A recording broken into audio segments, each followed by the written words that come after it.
it's my privilege to invite another special personality to address you. As you know, Mr. Nelson Mendis has been instrumental in producing 26 international cricketers.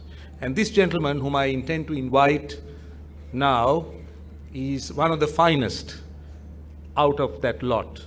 And during his time, he was pretty stylish as a batsman. And I wouldn't say anything more because when he comes on stage, you will know about him. But I believe even then he played with a straight bat. And now I think his bat has got even straighter. So when you listen to him speak, you will find that he not only plays with a straight bat, but he also middles a few. It's time now to invite Roshan Mahanama. Venerable Bodhananda Thera, my beloved coach, Mr. Nelson Mendis and his family, Principal of Nalanda College, Mr. Tilak Wattueva, my schoolmate, the Commander of the Sri Lanka Air Force, Sumangala Dias, distinguished guests, members of the media, ladies and gentlemen. Good evening to all of you. I'm on unfamiliar ground when I'm asked to stand behind a microphone, although I would be quite comfortable throwing my bat around at cricket. As a tribute to my father, I have decided that I will start a speech by using the following phrase. I'm more at ease at the crease than saying my piece on occasions like these. I'm honored to be delivering this speech at the request of the organizing committee. Or you might feel that I'm part of the organizing committee. I wanted some of the others to do the honors, but as we've been taught at Nalanda, to respect elders irrespective of what you have achieved in life, when a senior member, a former Nalandian, said that you will have to say a few words, I could not decline.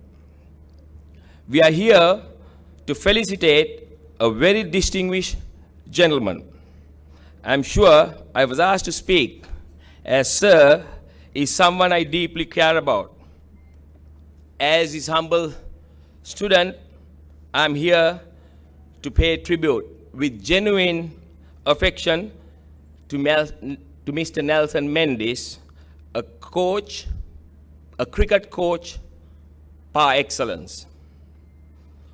On many occasions, I rise to speak as a matter of duty or obligation, but today I do so with great happiness, pride, and a deep sense of gratitude and affection.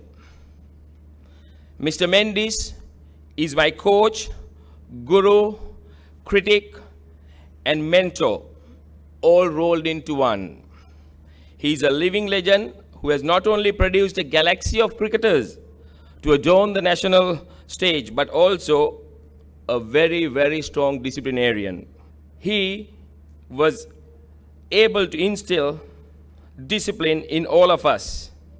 My parents and Mr. Mendis are the most influential people in my life and my heroes and my role models. But more importantly, they coach me in the art of life.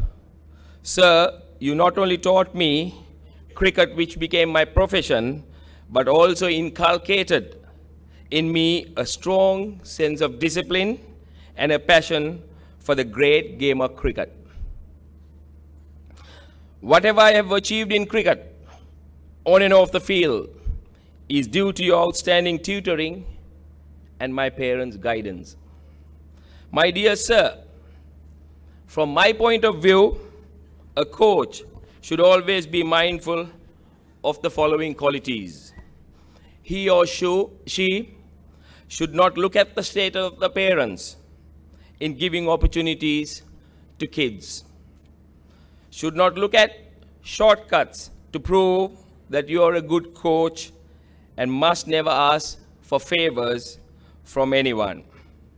Should not extend favors to players to keep a job. Over time, coaches who fail to uphold ethical behavior will not be able to bring out the full potential of those entrusted to their care. Should teach the players the importance of ethical behavior. I must tell everyone present here this evening that our beloved mentor is a true role model and has never compromised on the above qualities. The lessons I learned from Sir are many, but let me share with you a simple but very important lesson. The practice of studiously maintaining and preserving all the records of the games I played in was firmly inculcated in me by this great gentleman. From the formative years of my school cricketing career until I retired from this great game of cricket in 2000, I followed this practice religiously. In fact, maintaining such records had a great self-motivating impact on my cricket career. Sir, I'm proud to show you that book. I've had it for 44 years. And I think one day I will hand it over to my grandkids, and I will preserve that, and I studiously followed that. And this is with me. I just thought today was the day for me to come and show you that. It's in pieces, it's in shambles, but still, it has a special place in our home. My dear sir, I thought of reading certain parts of a document that you gave me almost close to 40 years, which I held some valuable advice. Despite you not being our coach at the time, you decided to give me this note when I was appointed the captain of the Nalanda First 11 team for the 1983-84 season. I kept it safe as it meant a lot to me and proved to be of great worth. I know Mr. Upul Gamage mentioned that there was someone who had beaten that record and he saw something on Facebook. Yes, I also got to know that Mr. Varuna Ratnavira too has a similar document. But for me, this document was invaluable. I just thought I should use the opportunity to read certain parts of that note. I know that this appointment will be more challenging than your previous responsibilities. Knowing you so well, my dear Roshan, I know that you will be very anxious to meet this new challenge. And sir, certainly it was very inspiring. You have to show them all that you are not only a good batsman, a fielder, but also a good captain and a complete cricketer of the true sense of the word. These are strong words, sir. Certainly, it was etched in my memory. You must be very humble, and you must be a humble, very humble leader. Do not leave room for anyone to even imagine that you are swollen-headed. And there were many, many lessons taught by you. As captain, be firm, but at the same time, very fair. Discipline of your teammates must be maintained at all times. The best way to achieve this is by being a worthy example yourself. Will to win is another necessity for success. Without a will, you cannot achieve much. Will and determination do well must be there always, and if you suffer defeat, do not be disheartened. And I must tell you, sir, there were a number of defeats in my life. Yes, this helped me to bounce back as and when I needed inspiration. Treat it as temporary and learn from it to do well next time and thereby assure victory. Never despair or give up at any time. Remember that no game is lost until the last ball is bowled.